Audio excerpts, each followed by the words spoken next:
Hello, insomniacs, fellow night owls, or maybe you're an overnight driver, maybe security somewhere, or at the plant. Anyone pulling the graveyard. Welcome to the night shift.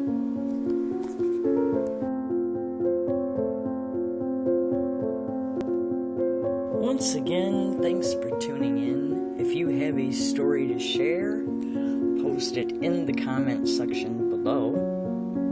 And these are experiences posters wrote about on a Reddit thread. Are you ready? Let's get started. First up, I used to clean a church alone at night. There was a piano, which I thought was broken, upstairs in the attic. One night, I started hearing piano music from the attic, so I immediately assumed someone was up there pranking me. But I went up, and I didn't see anyone. Number 2. This happened when I worked in a hotel right out of high school. I did overnight shifts in the laundry room, but I would help the front desk run invoices to rooms sometimes. I was on the 3rd floor at 2 a.m. when I bent down to slide the invoice under a door, and a pen flew past my face and hit the door.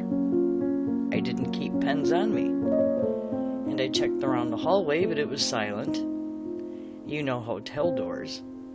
They're heavy, and you can hear people open and close them. I am 100% positive I heard nothing, and when I got downstairs, I asked my coworker if they saw anything, but they said they weren't paying attention to the security screen, and that really freaked me out. Number 3. I used to work at a bowling alley. I had finished closing, I just turned off all the lights and was about to leave. Suddenly, one of the lanes turned on. The only way they turn on is a switch in the back. So I turned on the lane lights and started walking back to turn it off. I was just about to go behind the lanes past the curtain when it shut off again. We didn't have cameras there, but I really wish we did because my boss didn't believe me. Next up, I used to be an executive director of a family science museum. We once hosted a human cadaver type exhibit similar to Body Worlds. 3 times during the exhibit run, in the middle of the night, the alarm company called me to say motion sensors are going off in that exhibit hall, but no exterior window or door sensors were being tripped. 3 times I had to get out of bed, drive to the museum, and walk the exhibit floor amongst the posed cadavers and specimens with a flashlight to confirm all was well. They never found anything. Next up, night shift on an ambulance is always weird, but the one that spooked me was Thanksgiving 2016. Got called out for a suicide. Guy found out he had cancer the day before and didn't want to be a burden to his family. Not uncommon. We run the call and do what we do and head back to the station. As I'm pulling into the spot, the electronics in the cab go apeshit.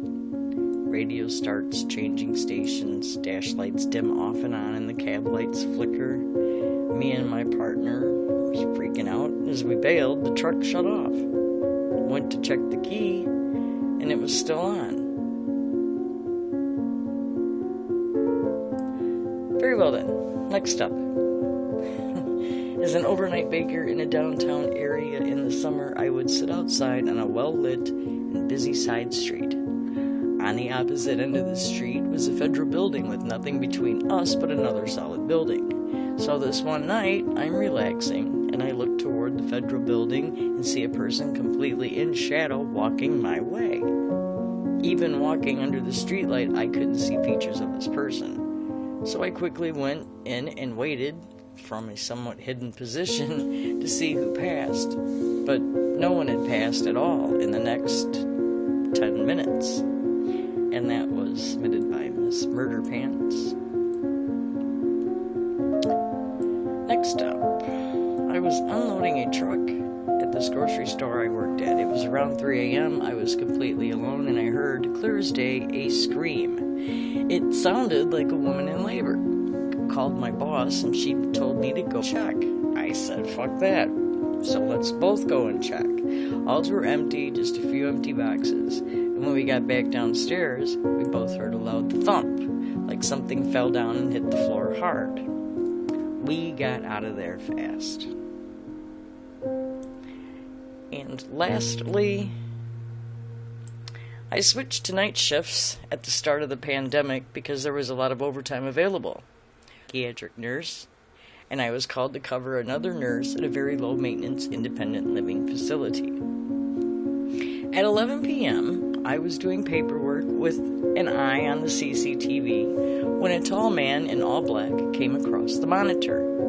He was very tall, but had his head down. I asked him what he needed, and he told me he was convinced he wasn't safe and needed to go to an inpatient psych ward to escape the people who were after him. The next 2 hours, I was on the phone trying to find out if anywhere would take him, but there were no beds.